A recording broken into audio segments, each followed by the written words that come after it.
Luke was my brother, and we lost Luke in May this year, 2015. So Luke was schizophrenic, and he actually was dealing very well with his condition. He'd been schizophrenic since he was 17, and he was 42 when we lost him. What happened to Luke was a result of the cuts to the benefit system and the new policy changes that had been enforced by the Department for Work and Pensions and Ian Duncan Smith. So Luke had been reassessed as part of the new policy change, and as with 70% of people who'd been reassessed, deemed fit to work, even though he had never worked in his life and had severe mental illness, and the doctors had said that his condition meant that it was very hard for him to interact socially on a regular basis, particularly with people that he doesn't know. So regardless of all of these factors, he was still deemed fit to work because of just paperwork. Really, they didn't know him, and there was very little compassion about his story and who he was as a person. So his benefits were changed, so he lost quite a lot of money from going from being on the mental health disability benefit to job seekers allowance. So it's a loss of about 40 to 50% of the money that you're used to. This obviously created some stress because people who are schizophrenic or have severe mental health issues are often more sensitive and fragile to shifts and change in their patterns. So it created him to start to, I guess, have a negative reaction to this. So he would become retreated and became more withdrawn, and ended up missing some appointments, not being able to adhere to all of the checks and balances that were put down, like making a CV. My brother had never been on a computer, didn't have the resources, didn't know the language. There's all of these compounding factors that can prevent somebody from engaging with the Department for Work and Pensions. So they then sanctioned him, stopped his benefits and stopped all of his money, which then made him have nothing, really. So he ended up being in debt to the government, and when Luke died, he owed money to the government for council tax, water rates, rent arrears. He also was being charged bedroom tax because the council house where he lived and had lived for over 20 years with his mother, when she died of cancer 3 years before, they then charged him as a single male in a house with a separate room. So he was paying them also £14 a week. So a very meandering, long sort of story short, he, I guess, was so impacted by the stress, and it had a negative impact on his physical health, and we don't know how he died because the autopsy was inconclusive and it's an open verdict. We just know that he died in his home, alone, without a penny to his name and in debt, and that's Luke's final chapter. So the work that we're doing is to seek justice. We want Ian Duncan Smith and the Department for Work and Pensions to be held accountable for the lives that their policies are impacting. They have now been shown to be a direct relationship between the policy of sanctioning and changing benefits and people dying within 12 weeks of that happening. Those people are the most poor in our society and often have mental health issues associated with them. So there is a direct correlation that has now been proven.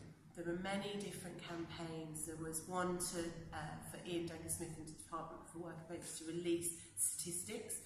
The statistics were officially 4,000 people who have been known to have been impacted and died as a result of the policy. My brother would not be one of those statistics because his death was unknown. And so that number, of course, is larger than that.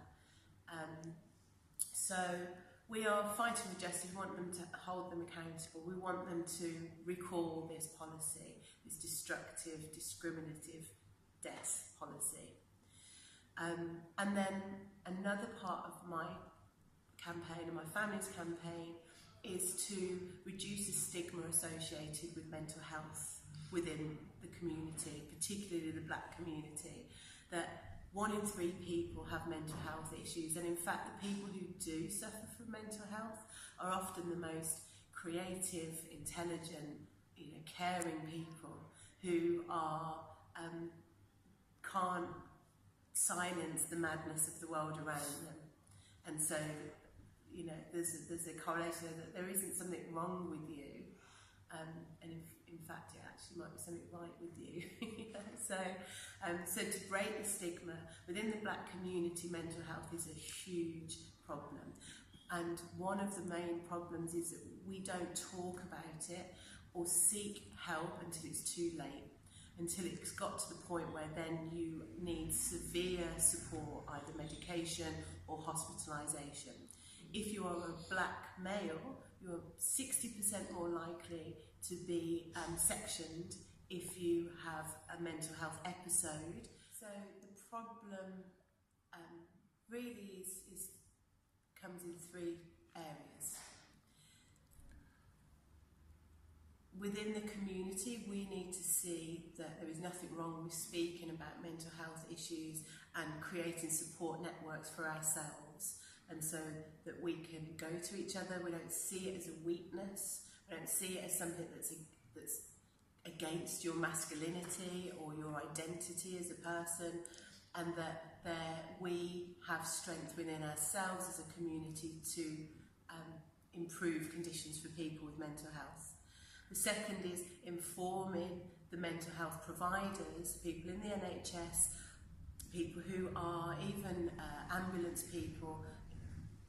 I'll get to police in a minute, but the people on the front line of primary care providers, making sure that they are aware, breaking those stereotypes and those prejudices that have been built over time. It's institutional, that a Black person with a mental health issue is not more of a threat to you and your safety than a white person. And so educating them, changing, making sure that they understand our culture and our languages associated with our culture, and don't see it as something that is aggressive.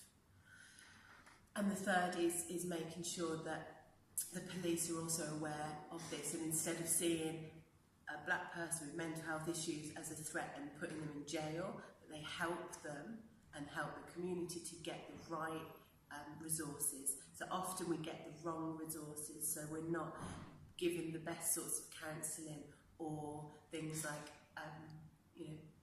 mindfulness retreats, and taken away to these, having cognitive behaviour therapy, all of these great things that can really do work. Instead they'll put us on medication and lock us away. And so we really need to work at fixing those. So often they will, there is many cases of police brutality associated with people with mental health issues.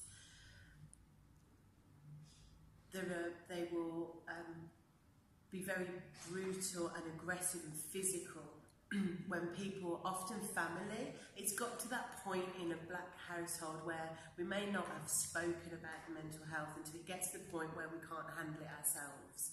So at that point you then call the police because you're scared, you want support, and when the police come, often they will then see it as a threatening situation and use excessive force.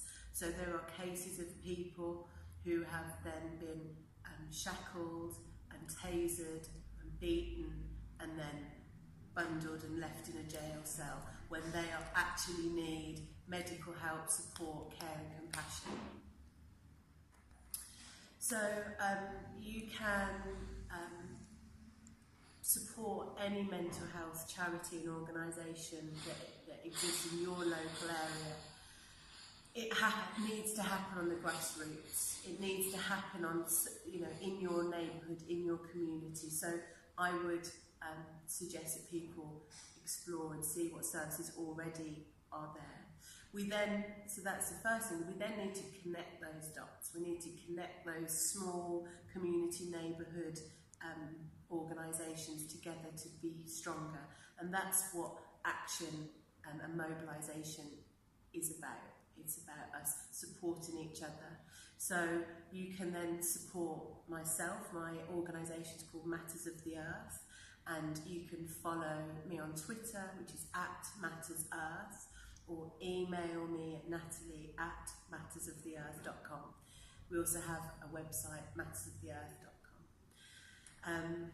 So that's somewhere you can also support. I'm part of the Black Lives Matter movement, and at the moment we are growing the movement, making it more international and growing it in Europe and the UK, because there are synergies between what's happening in North America and synergies with what's happening here in the UK.